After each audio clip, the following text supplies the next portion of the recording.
le Coran et la Bible, c'est fait pour les peuples, où c'est sorti là. C'est pas fait pour nous les Noirs. Vous regardez dans les dispositions du Coran et de la Bible. Vous voyez des choses qui concernent la culture noire? Non. C'est pour eux. C'est d'abord pour eux. Mais alors, nous sommes le seul continent, l'Afrique est le seul continent à ne pas avoir sa religion propre. Il y a le bouddhisme chez les Asiatiques. Il y a l'islam chez les Arabes. Chez les Européens, il y a le protestantisme, le catholicisme, l'Europe, tout ça, etc., etc. Nous avons intérêt à avoir notre religion propre. Et nous, nos prophètes, là, c'est quoi? C'est nos ancêtres. Point.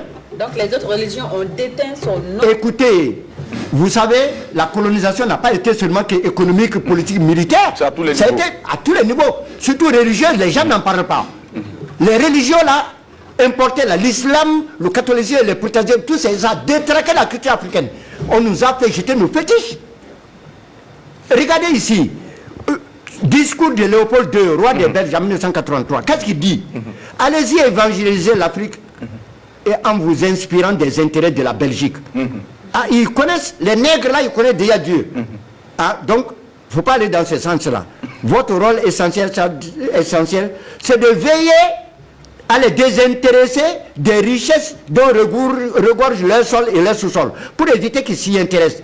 Qu'ils ne nous fassent pas une concurrence meurtrière et rêvent un jour de nous déloger. Il dit aussi, vous devez les détacher et les faire mépriser tout ce qui leur procurerait le courage de nous affronter. Je fais allusion ici à leur fétiche de guerre. Oui. Et que vous mettiez tout en œuvre pour les faire disparaître. Et puis, il continue, évitez de développer l'esprit critique dans les écoles là. Apprenez aux élèves seulement à croire et non à raisonner. Oui. Et puis on dit, convertissez toujours des noirs au moyen de la chicotte. Faites tout pour éviter à jamais que les noirs ne deviennent riches. Faites-leur croire que entreront au paradis les gens qui sont pauvres sur terre ici. Comme ça, ils ne vont pas vouloir être riches. Vous voyez l'affaire. C'est extrait de quoi? C'est extrait de quoi? Oui.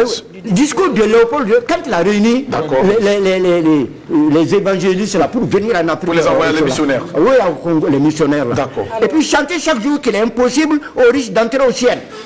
Faites-leur payer une taxe chaque semaine à la messe du dimanche.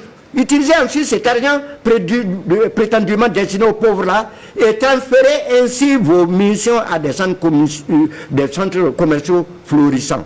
Vous voyez. Et puis, dites aux Noirs que leur statuette là, c'est l'œuvre de Satan.